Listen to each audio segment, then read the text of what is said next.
Well, thank you so much for this opportunity to be at such a tremendous workshop with old friends and also inspirational colleagues. And I'm particularly grateful personally speaking because this topic is perhaps one of the problematic crux in the book I'm currently writing, increasingly theoretically the first of two, on the history of the 17th century broadside ballad trade and its politics.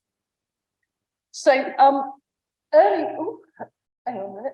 I've gone all over the place here. Early modern authorities and contemporary scholars alike are equally agreed, of course, that performance plays a central role in any history of political balladry and its agency. Alistair Bellamy's discussion of the 1627 case of the Staines fiddlers who were arrested and brutally punished for singing satirical songs criticising the government highlights how the authorities, anxious to determine the effect of fiddlers' performances, matched their punishments with equally performative. Matched their concerns with equally performative punishments. And Jane Wessel's super-analysis of Stephen College's treason trial following his performance of a Rarey show outside the Oxford building in which the Third Exclusion Parliament met points out that the trial judge asked not what the song said, but what College's performance of it had hoped to achieve. A judicial approach that led inexorably to his execution. And contemporary scholars too, such as Caroline Abbey, but obviously many, point out that musical sounds are made by labour, and it is an irreversible experience of playing, singing, or listening that any meanings summoned by music come into being. Moreover, as the political science John Street that Oscar and I've had the pleasure to be working with for the last couple of years has argued, not only public performance, but also pleasure is central to the political power of song. I'm going to meet this again, so I shan't be reading it out. Establishing performance or pleasure presents a pretty high bar for your early modern research. I was like, well, all this, but where are we going to find all that evidence? So the first problem is that while the most plentiful source, this is mapping political songs across the century, this is how many there are or have been registered in time, hundreds of political song titles, in any case, a partial record, sit in collections that on the whole were not created by the activists that produced or performed them. The songs that survive in these collections may simply be a distraction, representing a whistling in the wind rather than a roar of dissent or support, unheard, unimportant, and potentially unrepresentative of contemporary experience. Sorry. The second problem is that while scholars suggest a song's ability to evoke pleasure is a key factor in establishing impact, how can we tell from this distance if a political song brought pleasure to an audience or sufficient pleasure for us to entertain multiple audiences to be popular in that sense? And the third problem is that we know very little about early modern performers or performances. I've managed to glean a couple of hundred or more examples from a wide variety of sources over a very long period. And that what sparse evidence there is comes invariably from unappreciative audiences who reported the event to the authorities, or from defensive performers anxious to avoid repercussions. Now, for this paper, I've adopted a methodology drawn from colleagues in literary studies. One of them is here, the other one I think is still asleep in the USA. And I hope that this might, and I'm really opening this for you to say, did this work for you? That's kind of what I'm asking you. I'm the one who answered the questions. So I'm hoping this might address some of these problems.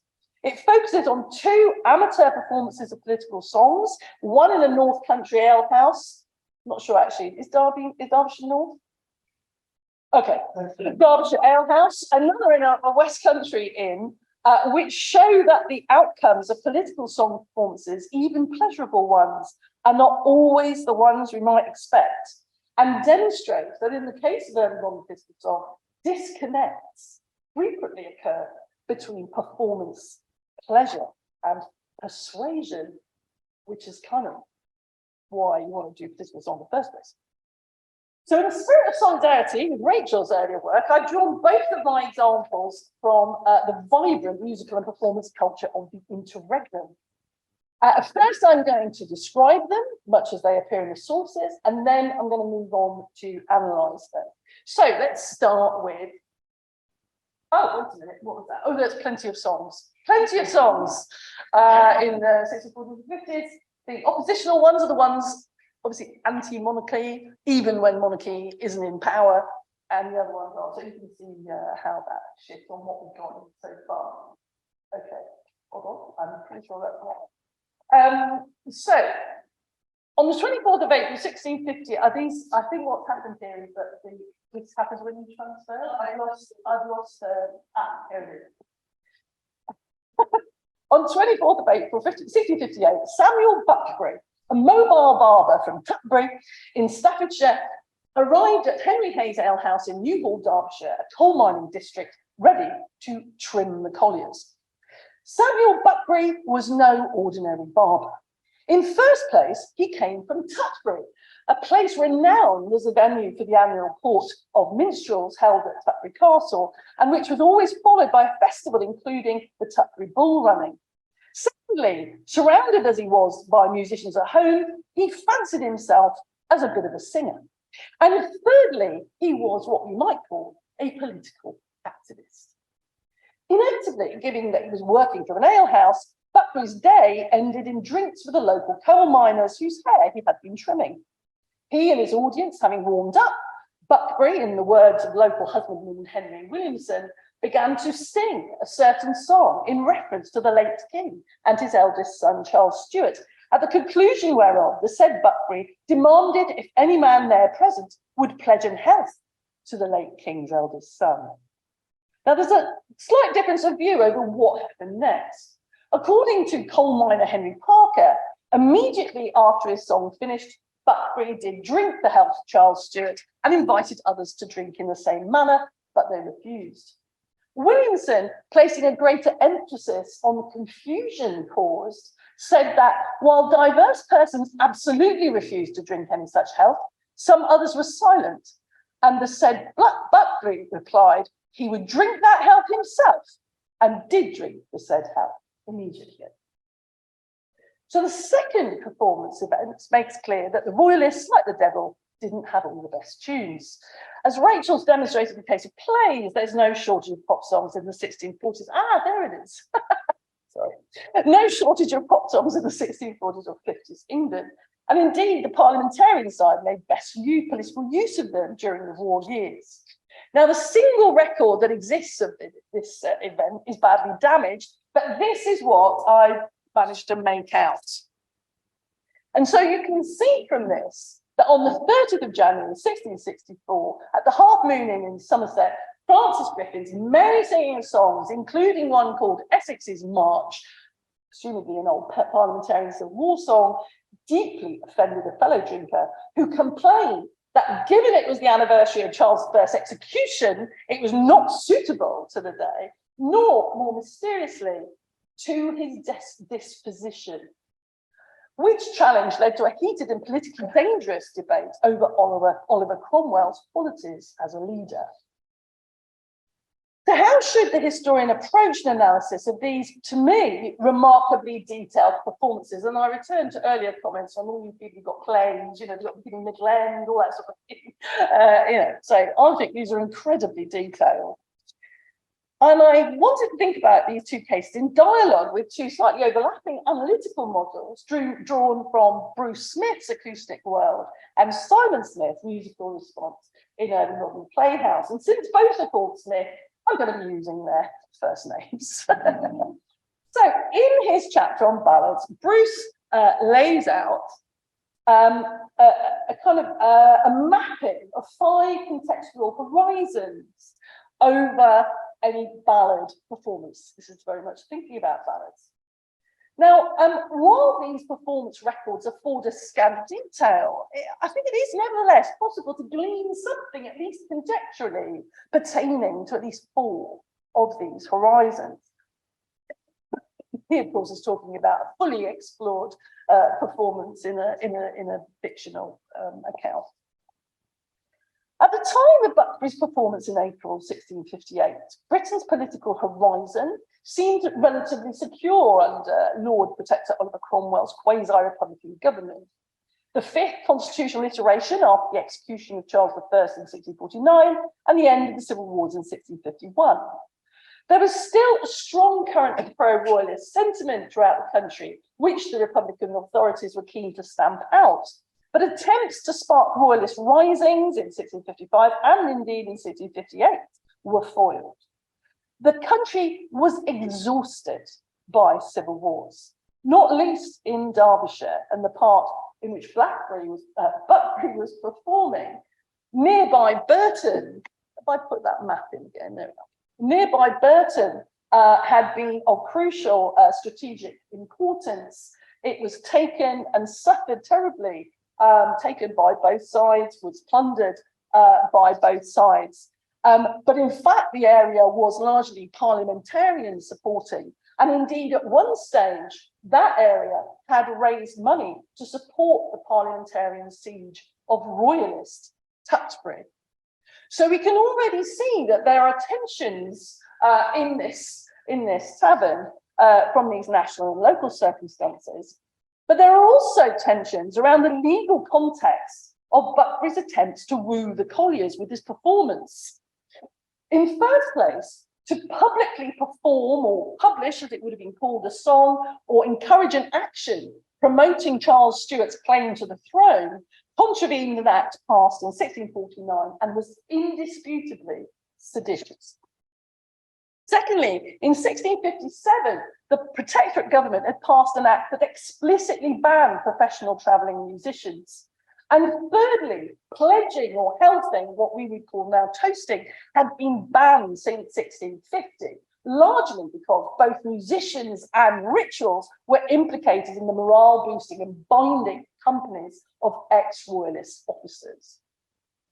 Now, Buckbury was himself clearly aware of the legal perils because his own deposition avoided admitting any legal misdemeanor. He admitted singing a song referring to the late king, which was not illegal, but rather than pledging a health, he claimed only that after the conclusion of the song, he took a can of beer and drank, and further, saith not. Now, Republican governments wanted to curb the activities of elite ex-royalist officers who frequently met to plot conspiracy, specifically actually in 1658, or simply to encourage each other. And such like companies were notorious for spending long nights drinking health to their absent prince and employing groups of travelling professional musicians who would sing and accompany royalist songs and catches on their instruments. However, during the debate on the Fiddlers and Minstrels Act, members of the Protectorate Parliament had balked at depriving men of their voices, to which point the Speaker agreed, noting that singing is a natural playing an artificial music.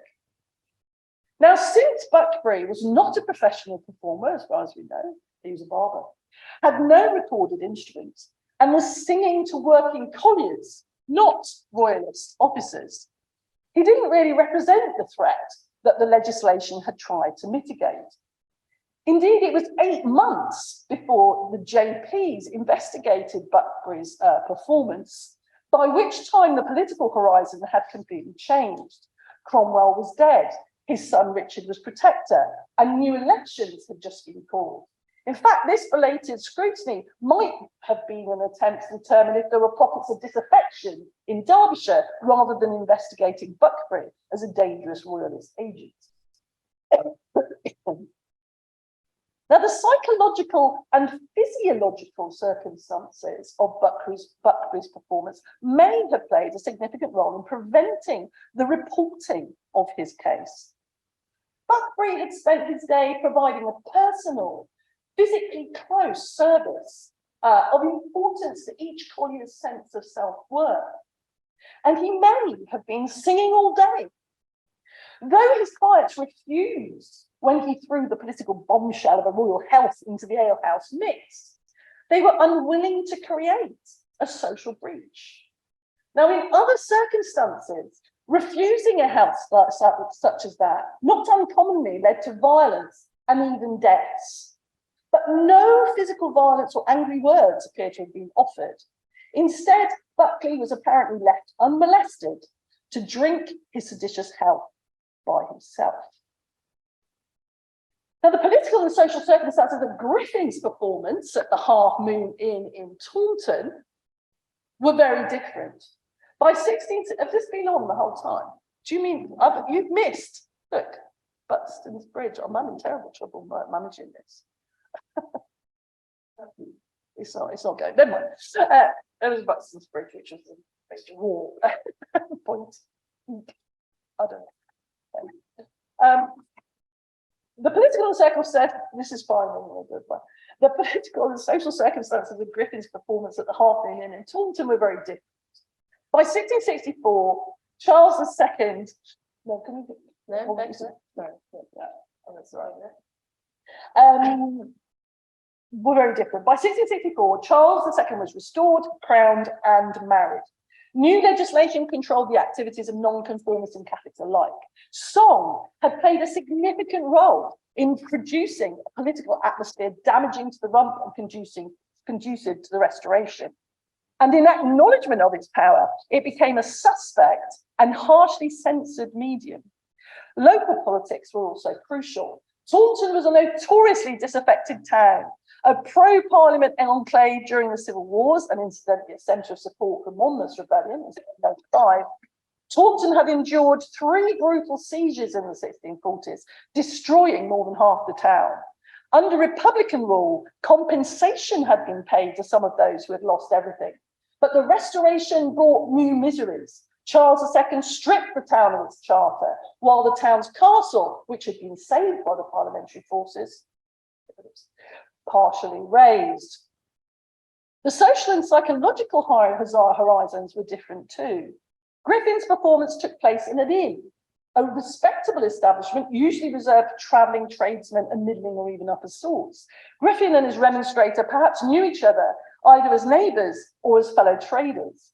But unlike the careful and oddly respectful barber-client performer-audience situation in Derbyshire, when Griffin was berated by another drinker of equal social status in the Half Moon, it led to a divisive political debate. Now, clearly, neither of these performances served to persuade their audiences. But does that mean that neither performance elicited pleasure in these performances? To me, one of the fascinating aspects of both these cases is that although both men were singing seditious songs in a public place to unwilling audiences, nobody stopped them. Buckbury was able to reach the song's conclusion before inviting his audience to join in their illegal health. Similarly, Francis Griffin sang several songs before he was asked to forbear. Now, my initial assumption was that good, perhaps any musical performances were so hard to come by that both these Derbyshire and Somerset audiences were willing to listen to enjoy the rare show. However, to quote Simon Smith, this might also be explained by the fact that in early modern England, music was believed to command notice above other sounds, to delight, to ravish, and above all, to compel its suggestible listeners. And Oscar, too, speaks of song exerting a magical power over listeners. Okay, maybe it's not so rare. But how can we understand the response of these unconvinced audiences? And it seemed to me that some key features of the analytical framework that, there's one. Here we go. The analytical framework that Simon's developed for his work on theatre audiences' responses to music might be helpful in approaching these real-life performances, especially on how audiences imagined and adopted borrowed perspectives and experienced transfers of emotion. I was particularly taken by that idea when listening to song. Though obviously these do require a better idea of what song, or at least what kind of song, was being performed and imagined, and crucially, what emotions were being transferred. So what did Buckbery sing? Well, in the 1650s, numerous royalist songs were being openly published by the black letter trade for the retail market. And intriguingly, both the Newhall locals and Buckbery described how his song had referred to the late king and his son, which suggests a kind of allegorical type lament, such perhaps as this one, the Lady's Lamentation. Oops, here we go. And here's a little quotation for it. I don't manage it, but it doesn't look too bad on there. Now, this appeared on the open market, printed for Richard Burton, of whom I could say much, in 1651, or perhaps early 1652, depending on the dating system he was using.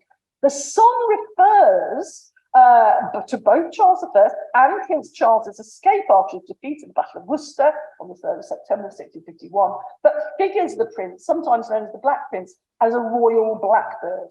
And the lady is the royalist heroine Jane Lane, later Lady Fisher, who famously helped in the escape.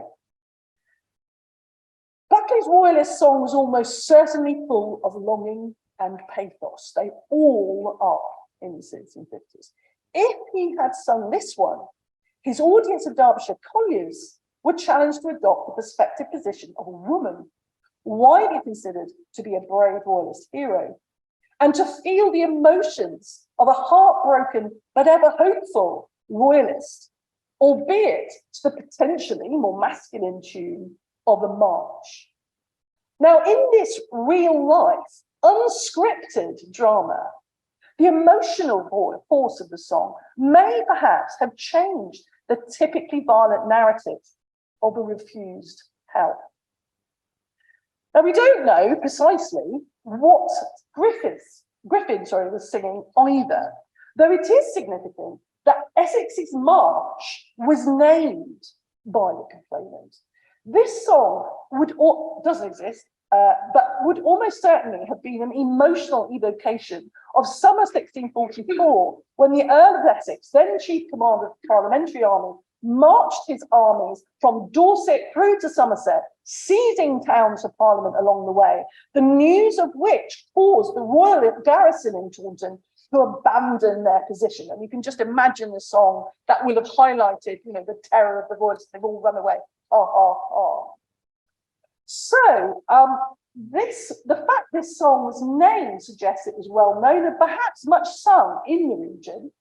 And it was also set to a marching tune, which, if well performed, such a song could transfer powerful emotions of triumph, of pain, of humiliation inflicted, that might well challenge the dispositions, I'm so interested in that use of that word, of the listeners and spark an impassioned debate. So to conclude, songs are undoubtedly a constitutive force in history. But the force they exerted in 17th century England was both complex and unpredictable. While surely we must agree with scholars such as John Street, my hero, who writes of song's ability to draw people together and to find a common resonance in their private feelings, and Oscar, not a hero, who shows how ballad singers use performance to create communities. Yet I've just given you two examples, and just two examples, of how pleasurable performances of political songs were often unwanted and created division and debate rather than consensus or community. Songs that harbored political messages could entertain and even move an audience, as Simon has suggested, yet still not convince them.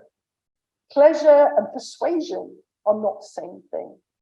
Nevertheless, even if, as in the case of Samuel Buckbery and Francis Griffith, their performances failed to persuade, their songs undoubtedly, returning to John's quote, provided sites of political deliberation and were therefore political, if not persuasive.